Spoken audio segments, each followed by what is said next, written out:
nova tragedija v grški zgodbi, če lahko rečemo to. Kako ocenjujete zadnjo situacijo okrog grškega referenduma in referenduma, če lahko rečemo? Situacija je resna. Referendum ne bo dal po moje končne odločitve.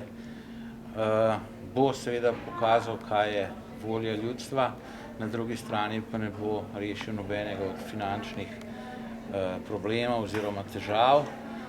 In seveda to je znak, da mora Grčija, predvsem Grčija, sedanja vlada, ter seveda tudi partnerji v Evropi, po mojem mnenju, sesti ponovno za mizo in sprejemati ne le finančne odločitve, temveč tudi državotvorne odločitve, predvsem v smislu Evrope. Kaj pa z vidika slovenskih davkoplačevalcev, ki smo že kar precej milijonov, pa tudi poroštev, posojil in poroštev že dali Grčiji. Menite, da bomo sploh kadarkoli dobili nazaj, vemo pa, da so že danes poznato na obrestnih merah? Na kratki rok ne bomo tega dobili nazaj. Dodatno bomo plačali obresti. Ocenjujem, da okoli 20 milijonov že letno v prvem trenutku. Predvsem zaradi tega, ker enostavno nismo dovolj hitro sanirali pač teh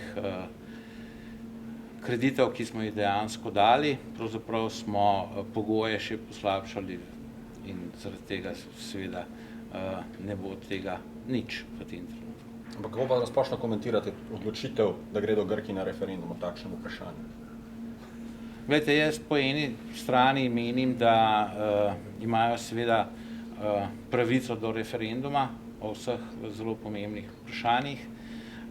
Po drugi pa tisti, ki predlagajo referendum, morajo seveda imeti oziroma nositi vso odgovornost za take odločitve, predvsem tudi to, da se sami niso mogli dogovoriti glede, bom rekel, nadaljnega sodelovanja v Evropi oziroma v okviru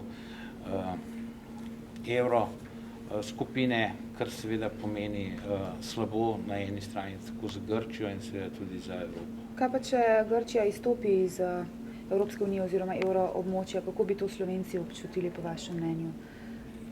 Poglejte, na enak način kot sedaj, jaz mislim, da v tem primeru ne bo prišlo do kakšnih bistvenih zapletov.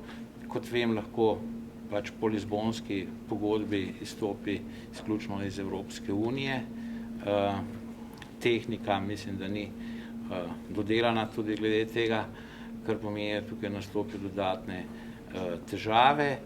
Morajo iti potem seveda na svojo valuto, kar predvsem pomeni dodatne zaplete in seveda določitev vrednosti te valute do ostalih valut.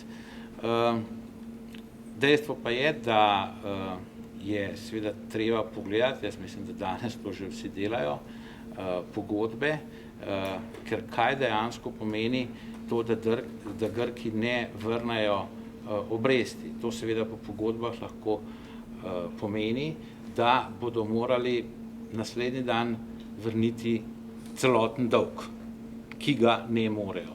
To je tako imenovana cross default klauzula, ki je v pogodbah, ne vem vseh ali ne, teh pogodb imajo Grki veliko in seveda to pomeni zapadlost celotnega dolga, kar pa pomeni, da sploh ni mogoče plačati.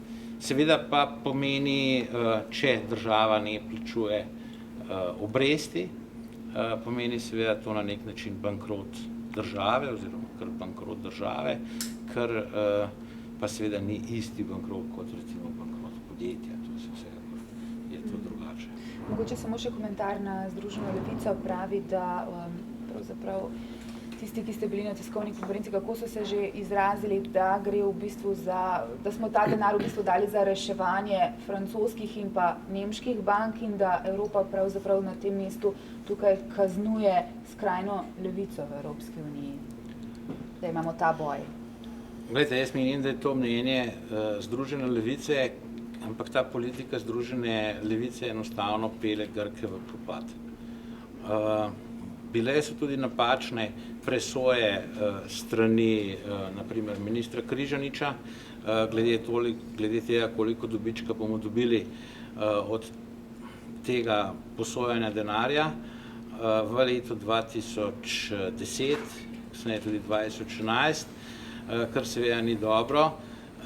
Menim pa seveda, da nobena država ni prisiljena in ni bila prisiljena, da jemlje kredite, da povečuje dolgove in seveda zaradi tega se težko strinjam s takšno trditvijo Združene levice. Tukaj je treba pač upoštevati, da Grčija je kot suverena država tudi najemala te kredite. Hvala.